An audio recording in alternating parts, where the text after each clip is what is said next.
UNSC में स्थायी सदस्यता पर भारत को रूस का साथ मिला है। लोवरोव ने संयुक्त राष्ट्र सुरक्षा परिषद में भारत की स्थायी सदस्यता का समर्थन किया है। Certainly in the UN Security Council, such countries should be represented.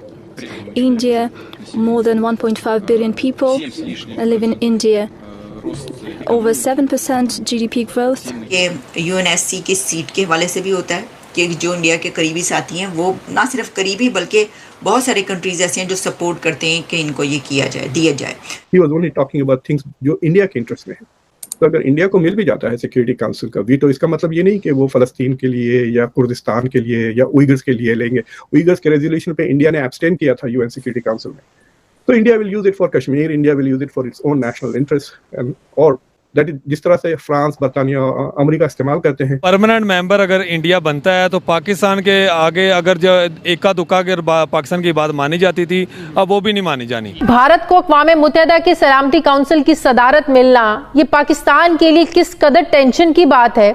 आप समझते, वो भारत जिसने पाकिस्तान को ग्रे लिस्ट में रखने के लिए FATF को इस्तेमाल किया, तो ऐसी सारी सिचुएशन में भारत को सलामती काउंसिल की सदारत मिलना कितनी बड़ी टेंशन हो सकती है पाकिस्तान के लिए। रशिया और इंडिया के ताल्लुकात हैं, रिलेशंस हैं, उसमें तो इस तरह की ये कोई बड़ी बात नहीं है अगर उन्होंने ये कहा। लेकिन तो उनका ये कहना है कि ये अटेम्प्ट के इंडिया को जो है वो टर्न अवे किया जाए या पीछे रखा जाए या कोई ऐसी सिचुएशन, ये अब कामयाब जो है वो नहीं हो पाएगा। हाँ, तो अगर वो परमानेंट मेंबर बन गया तो वो वीटो पावर से तो हमारा पक्का ही मसला हल खत्म हो जाएगी हमारी, और हम दोबारा कश्मीर इशू कभी भी रिजॉल्व नहीं हो। नमस्कार दोस्तों, जय हिंद। दोस्तों, आप लोगों ने देखा कि किस प्रकार से इंट्रो में दिखाया दे रहा कि पाक मीडिया में भारत के यूएनएससी में अस्थायी सदस्यता के लिए एक बार फिर से पुतिन साहब ने, रूस के पुतिन साहब ने समर्थन दिया है, जिसकी हम लोग भारतवासी जो है भोर भोर प्रशंसा करते हैं। और यही पुतिन और साहब ने कहा भी कि यही पश्चिमी देश हैं जो जिसमें कई ऐसे देश हैं जिनका समर्थन न किया जाए, जिनका बात न माना जाए तो वो दुश्मन देश समझने लगते हैं।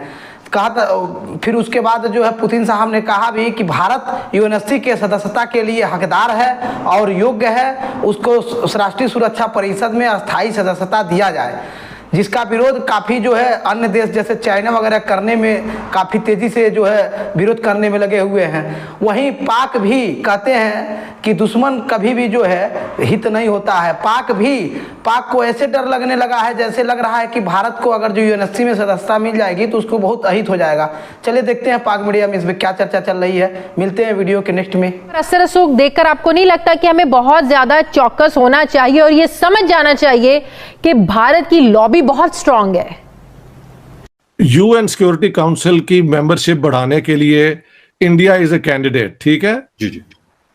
रशिया भी उसके हक में है, बाकी मुल्क भी बेहल, फ्रांस और ब्रिटानिया भी I think would support it ji. अब इंडिया जो है वो इमर्ज कर रहा है। इंडिया को यूनाइटेड नेशन की जो सिक्योरिटी काउंसिल है उसका परमानेंट मेंबर बनाया जाए। मेंबर तो ऑलरेडी है, अब परमानेंट मेंबर बनाया जाए। लेट्स सपोज अगर ऐसा हो जाता है तो इसका पाकिस्तान के ऊपर क्या असर पड़ेगा या इंडिया को क्या फ़ायदा होगा, क्या समझते हैं? देखें, पहले ही हमारे जो कश्मीर रेजोल्यूशन है वो वहाँ सिक्योरिटी काउंसिल में पड़ी हुई है, तो अगर बार सिक्योरिटी काउंसिल में जाते हैं। हाँ, तो अगर वो परमानेंट मेंबर बन गया तो वो वीटो पावर से तो हमारा पक्का ही मसला हल खत्म हो जाएगी हमारी, और हम दोबारा कश्मीर इशू कभी भी रिजॉल्व नहीं होगा। ठीक है। और दूसरी बात ये कि जो इंडिया का जो पावर है पूरी वर्ल्ड में वो मोनोपोली क्रिएट कर रहे हैं कि वो उन्हें बाहर जो है सारे हर सॉफ्टवेयर इंडस्ट्री में जो है वो टॉप पोजीशंस के ऊपर है। वजह क्या है कि मतलब मान लिया कि मोनोपोली कर रहे हैं अपना एक, वो उनकी पावर है दुनिया में, वजह क्या है पावर की? अभी अगर देखा जाए तो 18s 90s में अगर की बात की जाए इतना ज़्यादा ग्रो नहीं थे कर रहे। आज वो हर एक फील्ड में ग्रो कर रहे हैं। वो लोग ना अपने लोगों को सपोर्ट करते हैं और उन सबको लेके जाते हैं और वहाँ पे पावर क्रिएट करते हैं हर तरह से, तभी उनकी मोनोपोली है ना। और आज नहीं तो कल आहिस्ता आहिस्ता वक्त के साथ जिस तरह वो उनकी पावर बढ़ रही है, एक ना एक वक्त पे शायद वो बन ही जाए परमानेंट मेंबर। ये देखें, ये जो आपने बात की इससे मैं एग्री करता हूँ कि वो इट वाज वेरी क्लियर कि he was only talking about things जो इंडिया के इंटरेस्ट में है। तो अगर इंडिया को मिल भी जाता है सिक्योरिटी काउंसिल का वीटो, इसका मतलब ये नहीं कि वो फलस्तीन के लिए या कुर्दिस्तान के लिए या उइगर्स के लिए लेंगे। उइगर्स के रेजोल्यूशन पे इंडिया ने एब्सटेन किया था यूएन सिक्योरिटी काउंसिल में। So India will use it for Kashmir, India will use it for its own national interests, and और that is जिस तरह से फ्रांस, बरतानिया, अमेरिका इस्तेमाल करते हैं, और अगर केनिया को मिल जाता है, ब्राज़ील को मिल जाता है, या नाइजीरिया को मिल जाता है, जो अफ्रीका का is a rich, South Africa is probably the country which is most likely to be, because वो सबसे ज्यादा शायद कंट्रीब्यूट करता है अफ्रीका से, $7 मिलियन, जस्ट 7 मिलियन। तो मेरे ख्याल से they are not going to use it for the public good, वो अपने इंटरेस्ट के लिए लेंगे। और मुझे लगता है कि जो ये मुल्क डिमांड कर रहे हैं कि will they be able to provide the leadership, मतलब ये सवाल का ज्यादा डिस्कशन नहीं हुआ। ठीक है भाई, आपको वॉइस दे दी, बट इसका मतलब ये नहीं है कि you are capable of providing international security. क्या केनिया, साउथ अफ्रीका वगैरह जाके जंग करते रशिया के ऊपर, यूक्रेन पे अटैक किया इसलिए? नहीं ना, ये क्या कर सकते थे? तो how would it make it different अगर सिक्योरिटी काउंसिल में ब्राजील और केनिया और जापान और जर्मनी होते तो क्या फर्क पड़ जाता? लेकिन जैसे मैं देख रहा था कि जापान तो जो है वो काफ़ी बड़ा डिफेंस बजट लेके आ रहा है, इंडिया भी है जो वो कह रहा है कि हम इसको बजट को बढ़ाना चाहते हैं। आप क्या समझते हैं सर, ये जो एक्सपेंशन होगी ये on the basis of providing global security होगी, that should be on the basis के ये बड़ी देर डिप्राइव किए रखा गया है, इनको राइट मिलना चाहिए?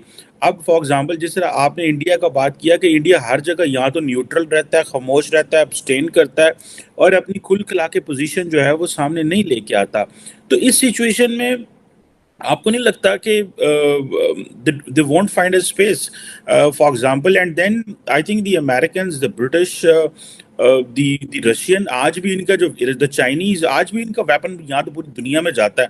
सो ये जो ममालिक हैं, आपने जो बड़ी खूबसूरत बात की ग्लोबल सिक्योरिटी में व्हाट इज द कंट्रीब्यूशन, तो ये सेंडिंग फोर्सेस ऑफ पाकिस्तान भी जो है वो यूएन पीस कीपिंग में बहुत अपने फौजी भेजता है, बट पाकिस्तान के तो मसाइल ही और हैं। तो आप क्या समझते हैं, ग्लोबल सिक्योरिटी में अगर कंट्रीब्यूट कर पाएंगे तो that is the only way they can be given, या कि इंडिया को being a western ally Americans और बाकी ये फेवर दे सकते हैं? ये अब इसके हकदार हैं। अभी कुछ दिन पहले भी हमने आपको बताया था। तो पुतिन साहब जो हैं उन्होंने इंडियन गवर्नमेंट को जो है वो बड़ा सराहा है, बहुत तारीफ़ें की हैं, और उन्होंने कहा है कि जो हुकूमत है, भारतीय हुकूमत, वो जो इस वक्त काम कर रही है वो बहुत कमाल का काम है। इसकी वजह यह है कि इंडियन लीडरशिप जो है वो कह रहे हैं कि उसने मुल्क को जो है वो बहुत स्ट्रॉन्ग बना दिया। इंडिया को स्ट्रॉन्गर बनाने में प्रेसिडेंट पुतिन का ये कहना है कि नरेंद्र मोदी का हाथ है, और पीएम नरेंद्र मोदी की बिना पर जो है वो इंडिया इतना स्ट्रॉन्ग बना है। अच्छा, अब ये भी बात याद रखिएगा कि इससे पहले एक बात बड़ी ख़ास है। देखें, इंडिया का स्टैंड जो है ना वो रशिया के हवाले से, इतने पुराने दोस्त, डेकेड से साथी होने के बावजूद G20 में आपने देखा, और इससे पहले वाली G20 में, यानी जो कॉन्फ्रेंसेस होती रही, जो मीटिंग्स होती रही, उसमें भी आपने देखा कई जगहों पर जो है वो, जहाँ पर रशिया को बहुत ज़्यादा आगे जाके सपोर्ट अगर कोई कर रहा था तो इंडिया ने अपना एक वो लेवरेज रखी, यानी उसने जब ये देखा कि कहीं पर अगर हमें जंग को सपोर्ट करना पड़ा है तो हम नहीं करेंगे, इंडिया ने ऐसा नहीं किया। लेकिन इसके बावजूद सपोर्ट भी बहुत किया, लेकिन अपनी वो चीज़ कायम रखी कि जो रूल्स हैं, जो असूल हैं उनके। तो दोस्तों, जैसा कि आप लोगों ने वीडियो में देखा कि किस तरह से पाक मीडिया में भारत की यूएनएससी के सदस्यता के अस्थाई सदस्यता पाने के हकदार में लगी हुई है, तो इन लोगों को कितना पीड़ा हो रहा है। ये लोग सोच रहे हैं कि अगर जो भारत अगर यूएनएससी की सदस्यता पा जाता है तो इन लोगों को काफ़ी दिक्कतें होगा, और भी मोदी और भी मजबूत हो जाएंगे, भारत और भी मजबूत हो जाएगा। लेकिन इसमें जो है सबसे बड़ा योगदान अगर जो कोई देश दे रहा है तो इस समय रसिया के पुतिन साहब हैं, जिन्होंने फिर एक बार से समर्थन किया है, जिनका हम लोग जो है धन्यवाद भी दिए हैं। वहीं जो है पाक में तरह तरह की जो है भावनाएं चल रही हैं कि यूएनएससी की सदस्यता पा जाएगी तो ये हो जाएगा, वो हो जाएगा। साथ ही पुतिन साहब ने ये भी कहा कि जी ये पश्चिमी देशों की बात जो देश नहीं मानता है, ये वे लोग जो है इसका अपना दुश्मन समझने लगते हैं, उसका काफ़ी विरोध करते हैं। साथ ही में पुतिन साहब ने कहा कि ब्राज़ील फिर उसके बाद दक्षिण अफ्रीका, ऐसे देश भी जो हैं जो यूएनएससी सदस्यता के लिए जो है हकदार हैं। तो मिलते हैं नेक्स्ट वीडियो में, तब तक के लिए जय हिंद, वंदे मातरम।